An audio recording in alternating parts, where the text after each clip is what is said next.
This next one. I brought this one in because I was still buzzing off of the Neuralink story.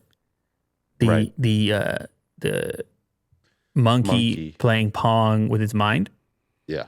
This is actually kind of a sad story, but I feel like this individual has to get in touch with Neuralink ASAP. Or Neuralink has to get in touch with this individual ASAP. Anyway, here's the story. Okay, so you have this woman, Chantel Giacaloni. She was a model. She was working an event, I believe, in Vegas. This one's going to be close to you because you also have an allergy like this. Her allergy way worse than yours. Severe nut allergy. Wow. Let me make sure that I get this right. Okay, exactly what happened. So, she was at a convention, working at a convention at Mandalay Bay. Familiar place for us too. She was 27 at the time. This was back in 2013. Her friend bought her frozen yogurt and put a bite-sized pretzel on top of it. Can you imagine? This is another thing about this story to put out into the world is the seriousness around these type of allergies. Yeah. Because it's a type of thing that you feel like you could be caught off guard. You made some stupid choice. I feel bad actually for the friend. The friend obviously had no ill intent. Mm-hmm. But if you put this story out there, then people are going to just be a little bit more careful. Sure. Yeah. Anyway, it was one of those. It was one of the ones, Will, with the pretzel with the peanut butter inside. Have you ever seen these before? No. You can have a little square shaped pretzel with the peanut butter inside. I don't know the company that makes it. So she ate it, I suppose, thinking it was a regular pretzel. Something like this? Yeah, that's exactly what it was. Something like that. The peanut butter hits and the severe allergy kicks in and the shock kicks in and she can't breathe. And now the oxygen deprivation is happening. And I'm guessing she didn't have a EpiPen. So that's what the lawsuit's about. The convention center, the staff or whoever had been hired for the purpose of the convention to be the emergency group, paramedic, whatever. Yeah. They didn't have the right type of shot. So it's very complicated. They argued that neither of the two medics on site that day had IV epinephrine, an adrenaline treatment for severe allergic reactions. The epinephrine they had was intramuscular, which they did use, but it's not fast enough. Which another thing I didn't know, but now I'm on high alert. Yeah. Because I hear from the kids at the school, they're like, well, this person's got that one and this allergy and this and that. And you hear stories and it's like, holy crap, you just bite the wrong, holy crap. All it takes is one bite.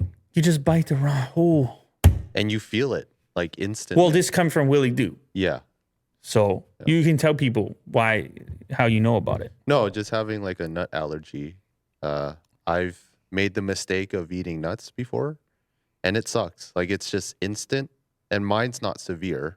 It's just I get a stomach ache. And and then you had to... And it would last an hour or two. And it would feel I would feel like crap. And it would suck. And what are you doing? You're vomiting as well, right? Sometimes. Yeah. Yeah.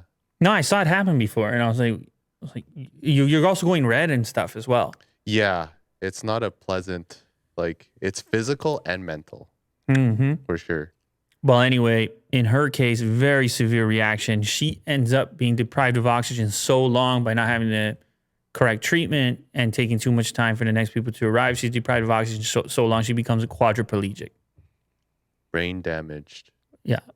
Wow. Brain damage after the allergic reaction. Now, they did win a case against the convention center. Yeah. And so they've got some cash, but it makes you realize the importance of having this stuff on hand and the seriousness of working a position like that. You imagine how fast all this stuff happens and how much time you have to react and whether you're prepared or not. Mm-hmm. It's wild stuff. But anyway, I wanted, of course, to the Neuralink stuff is not ready yet. However, if I'm in a position like this, if I'm she's 35 years old now, but she's been going through this, I guess, for 10 years. No, not 10 years. It happened when she was 27. So going through this for like 8 years, for me to even see a technology like that where I may be able to better interact with the world, you start to connect the dots there. And they have said with Neuralink that that's the target. And I don't know how close they are. All right. And I don't know what they're going to be able. She was actually an actress. She was in some movies and stuff as well. It's a crazy story. But anyway, if I'm her or people around her, whatever, I'm trying to figure out how to embrace technology and if it can enable any extra abilities. Yeah. And so I couldn't help but read those two stories in tandem and be like, oh, get on the list. Get on the list. I don't know, man.